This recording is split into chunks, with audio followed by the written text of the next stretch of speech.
nós por arranhar demonstração de capacidade de câmaras aqui e fim de luna, se tudo custa bom, maneira certa indicar, full e fase 1, lo está completamente claro, então for de dois monitoring rooms que forma parte do projeto aqui, que na Macuarima, outro na Xaba, e a gente policial por monitorear toda a imagem aqui, analisar e compartilhar a imagem aqui com o colega e de forma aí, por, em todo caso, garantir mais segurança, combater criminalidade mais eficiente e eficaz também.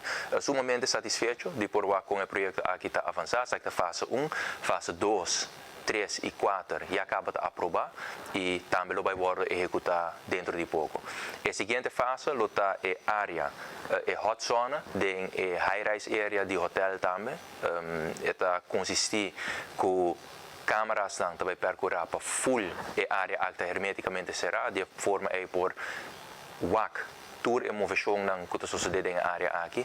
Fase 3 também está parte de Binnenstad, na San Nicolás.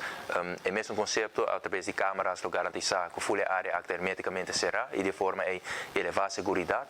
E a seguinte fase também, fase 4, está o Operation Center Nacional.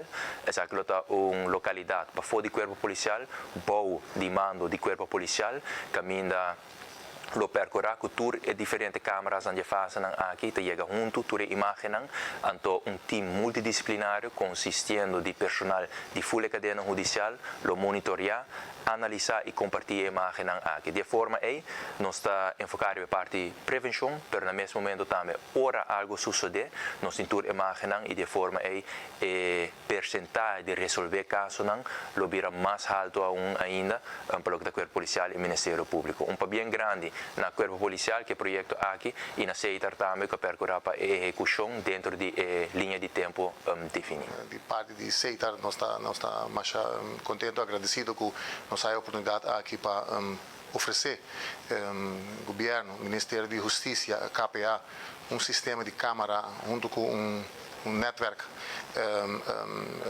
para nós por oferecer segurança para a isla de Aruba, começando para de beach de Aruba e depois ele segue em mais área na Aruba. A apresentação vai ser bom.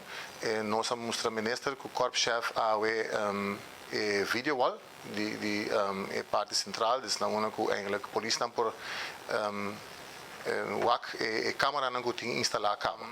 No caso aqui, nossa setup Macuarima, a ideia está que na Xaba também tem parte onde nós temos vídeo wall incluído no projeto aqui. Também tem comunicação entre Macuarima e Xaba, naturalmente, no caso na hora que a polícia não por algo que também robês, mas isso aqui também lo guarda instalar muito pronto e nós está seguindo instalar outra localidade que falta, nos falta ainda Palm Pier e depois nós trabalhamos para Eagle Beach, depois nós cobrimos Bambisa de Eagle Beach até que o Fisherman Hut, então guardando a aprovação para a next fase.